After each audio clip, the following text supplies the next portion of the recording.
I've dived into Adobe Premiere Pro's new AI video editing features, and I'm here to tell you which ones you need to know about. We're going to take a look at what they are, how they work, and how they're going to speed up your workflow. So let's get started. First up is text-based editing.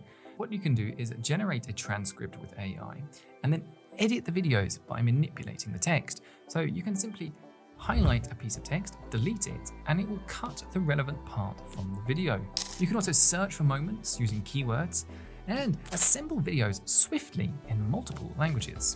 Next up is Morph Cut. So if you're making a cut in an interview and you want to cover it with some sneaky AI editing tricks, Morph Cut is for you. Using face tracking and optical flow interpolation, it creates a seamless transition, even if you've made a sneaky cut. Next up is Scene Edit Detection. And what that does is it uses AI to identify every time there is a scene change, and it automatically clips these into separate clips, which can speed up your process. Autocolor uses AI to automatically adjust the color settings of your scene, giving you complete and effortless corrections for exposure, contrast, and the white balance. Next up is Remix, and I particularly love the way that this tool works because what it does is it will automatically sync your footage to your soundtrack, so you can keep the rhythm of your edit in track with the rhythm of your music.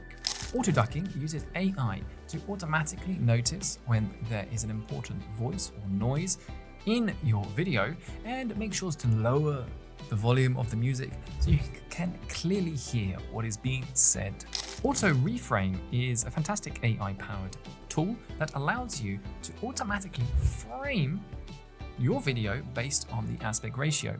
So if you're going from a horizontal landscape video and you're converting it to a vertical portrait short form video, it will automatically detect what is the most interesting part of the scene and where to focus your composition. Adobe Premiere Pro is leading the field in AI editing. Please subscribe for more AI content and watch this video next for more on the world of AI.